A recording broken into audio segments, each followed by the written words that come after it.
Bonjour la France, mon nom c'est maths, comme mathématiques. Il y a beaucoup de gens qui ont des problèmes à me prononcer comme maths, comme dans les maths. Ils ont des problèmes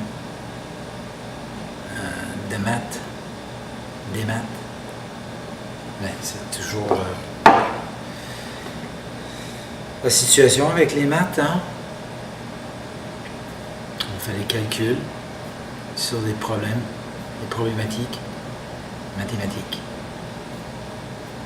Donc j'ai fait un calcul sur l'ultime problématique mathématique.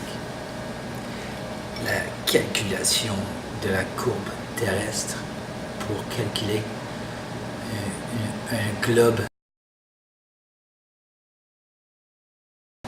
de 26 000 milles ou 25 000 approximatifs.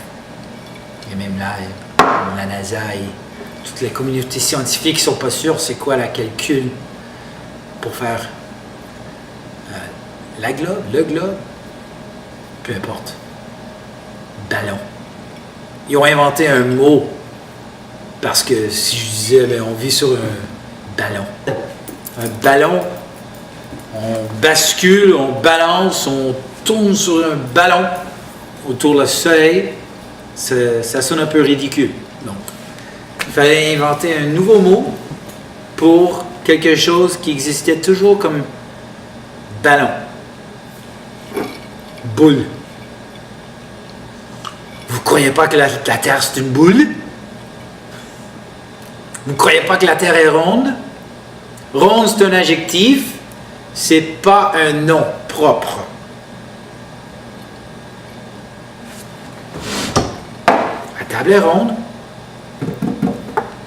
et elle est plate. Plate comme votre globe. Et même les gens à NASA et le petit con Neil deGrasse deGrasse Tyson, lui-même, même pas un scientifique, c'est un journaliste.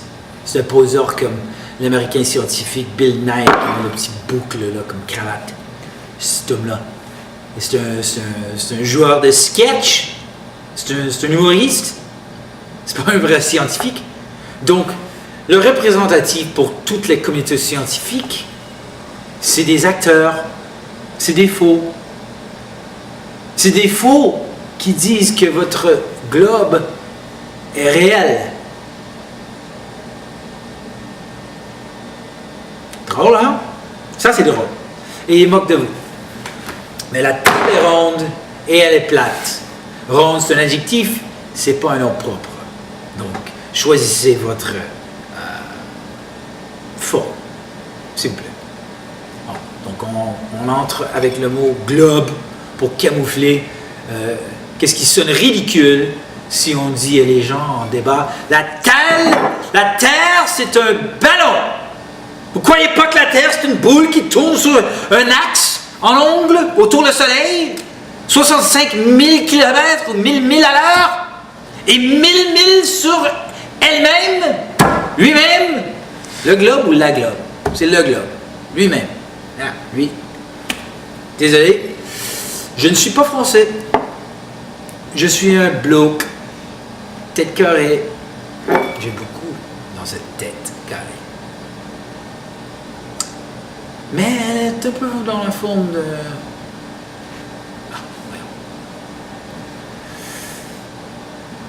La calcul, c'est que après chaque mille de mon point de vue sur l'horizon, après chaque mille, il faut que la Terre commence à courber.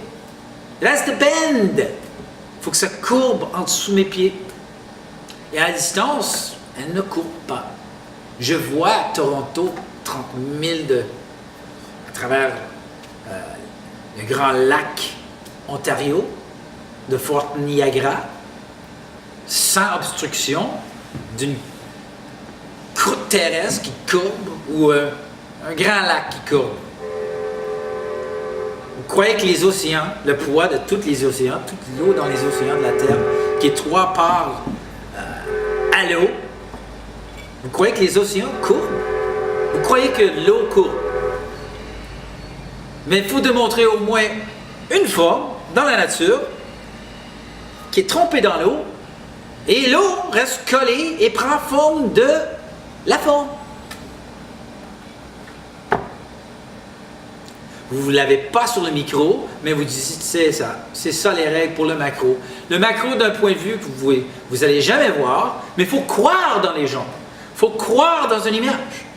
Vos images sont plates, vos images sont coupées, sont carrées, et vous ne voyez pas le 360 de la réalité de ce contexte. Donc, c'est une religion. Vous êtes dans une religion. Parce que vous croyez qu'un homme a atterri sur la Lune, vous croyez que la Terre est une boule. Vous croyez qu'elle est ronde à cause d'une image peinte par des gens de calibre artistique réel comme moi. C'est à moi ça. C'est moi qui ai les droits d'auteur de cette image. C'est moi l'auteur. C'est moi qui ai peint ça en aquarelle. Il y a même des gens qui disent c'est pas toi, c'est pas à toi, c'est pas toi qui as fait ça. Ça, c'est une image, c'est une photo. Je suis peintre. Regardez, j'ai échappé mon manteau dans un 5 gallons, hein, plein de peinture en cuivre. Et j'ai tout de suite enlevé tout ça. Mais regardez très proche. Vous voyez que tous les paramètres ou la tâche, c'est comme des continents. Mais c'est juste sur mon manteau. Comme dans l'image, du point de vue que vous n'allez jamais voir. Et on ridicule les anciennes cartes. Ben, ils ne savaient pas c'était quoi la forme d'Italie ou même l'Europe. Ils étaient primitifs. Ou est-ce que ça, c'était la vraie dimension ou espace ou distance des continents? Et les continents qu'on vous montre aujourd'hui dans les cartes et les beaux petits dessins, caricatures, sont fausses. Vous n'allez jamais savoir. Il y a un professeur qui fait une thèse. Il a fait une thèse sur pourquoi toutes les cartes du monde sont erronées, qui sont toutes fausses. Est-ce qu'il y a une motivation militaire où ils cachent les côtes, la distance à cause de la protection d'une nation, ou est-ce qu'ils sont vraiment trompés et stupides? Ça, c'était la préface de cette thèse. Et ils ne pouvaient même pas décider lequel des deux motivations ou les deux raisons étaient pour lesquelles les cartes sont toutes erronées. Vous n'avez jamais vu ce point de vue. La Terre, c'est une boule, mais on vous le livre toujours plate. Sur un chandail, sur un écran, sur un fax, sur une photo. Le sphère. La sphère. Le sphère. Une sphère. C'est la sphère. Désolé. Je ne suis pas français. La sphère. Le sphère. Le sphère. C'est le sphère. Ah oui, ça sonne mieux. Le sphère est créé dans votre cerveau, mais c'est livré toujours plat. Ça, c'est une sérieuse forme de lavage de cerveau clandestin que vous n'avez jamais examiné. Vous n'avez jamais fait d'enquête sur laquelle de cette réalité vous pensez que la Terre, c'est un ballon qui tourne autour elle-même, autour du Soleil. C'est des beaux dessins. Mais moi, quand je vois le gros Dipper, je ne sais pas comment vous dites ça en français, The Big Dipper, en mois de juillet, je le vois là. Le soir.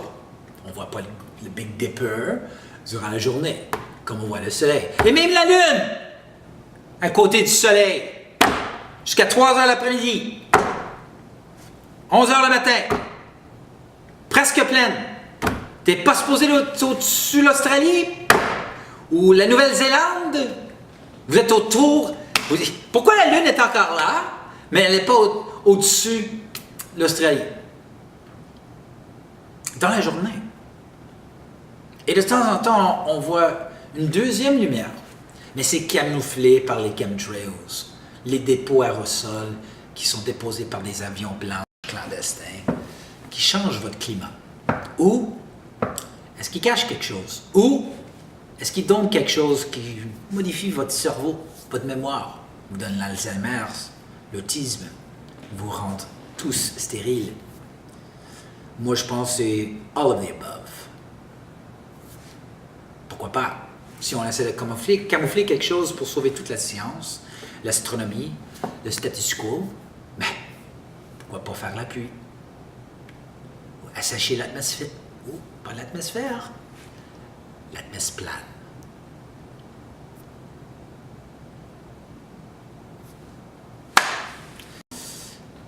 Si on concentre pour rafraîchir l'air de notre maison avec la senteur de framboise et de cannelle, bon, on concentre de nous faire arroser par n'importe quoi, n'importe quelle chimie. Tournez votre canette d'aérosol rafraîchissant pour votre air de maison et regardez tous les avertissements et les ingrédients. C'est sévère, mais on donne consentement que c'est correct d'avoir plein de chimie autour de nous autres, qu'on respire, tant que ça sent comme la cannelle ou des fragrances de framboise, de raisin, de raisin.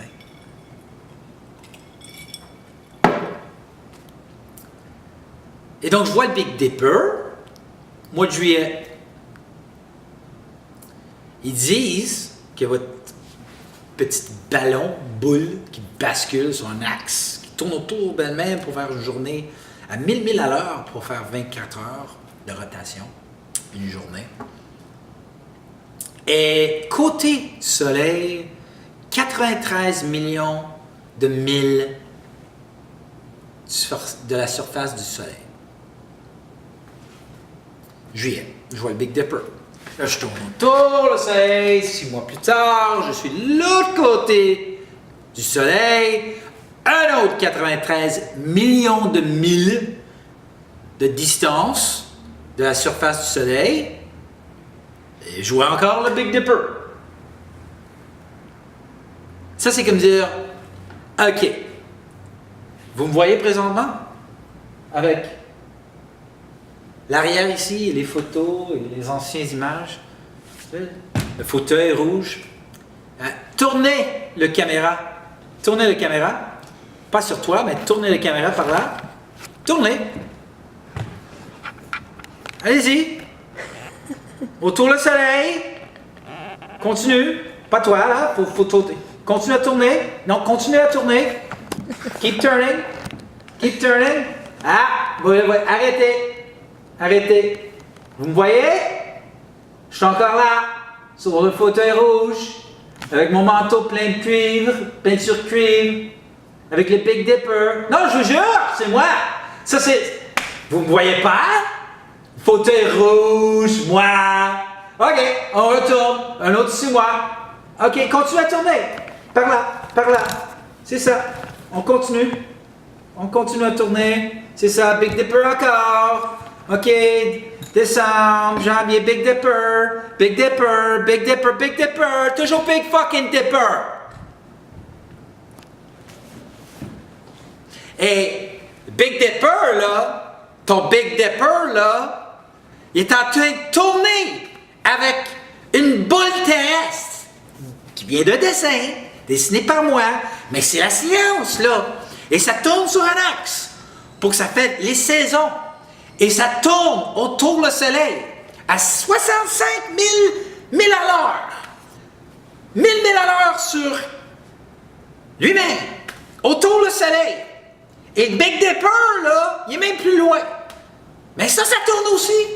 Tous les étoiles de votre galaxie, de votre réalité que vous voyez le soir, tourne avec la Terre qui tourne sur elle-même pendant que la Terre tourne autour du Soleil. Ça sonne comme une religion basée sur des images, des icônes. Icône. Vous êtes con? Moi, je ne suis pas con. Parce que je vois à Oahu, la plage, jusqu'au sommet de la montagne, le volcan de Kauai. 55 000 de distance.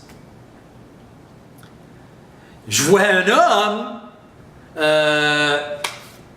je vois Chicago, 80 000 à travers 80 miles, 80 000. Ça c'est 100, whatever, 40 km. C'est long ça. Du bas jusqu'aux hauteurs du Sears Tower. Je vois tout. Josh Nowicki, Timelapse, Chicago Skyline.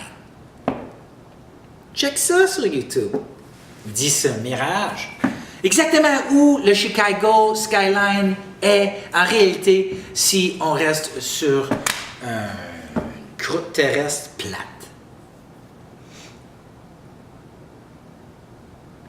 Et Neil, Bill Nye, ils ne savent même pas comment calculer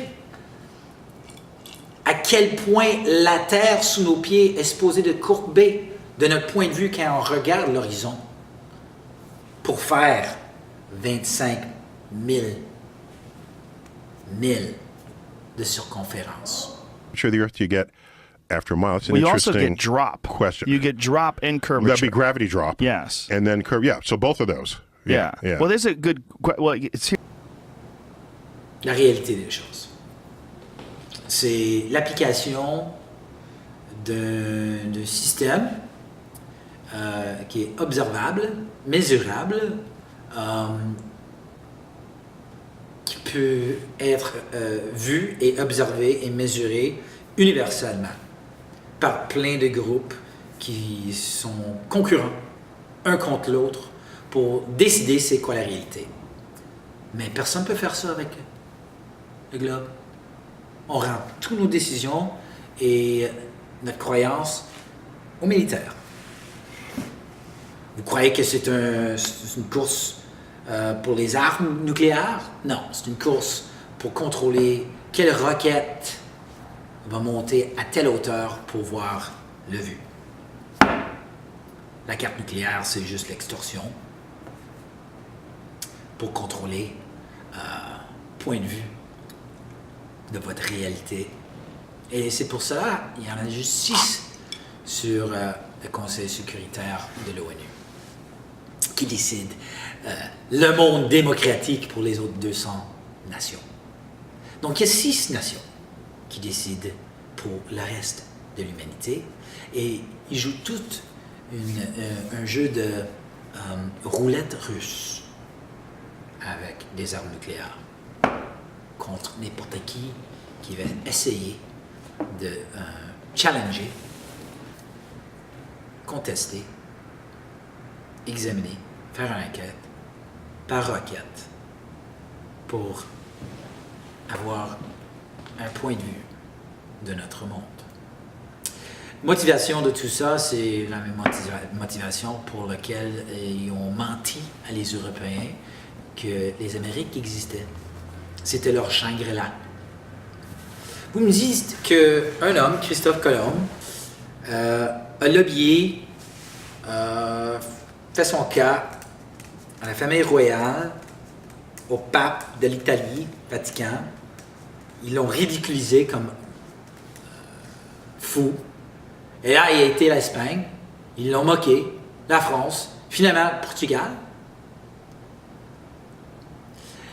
Il fallait que ça prenne un Européen, un homme avec 5 bateaux, 6 bateaux, 5 qui étaient concurrents contre lui, avec des idées différentes, des motivations différentes, pour traverser l'océan Atlantique sans savoir s'il y avait une plage, une île, un continent.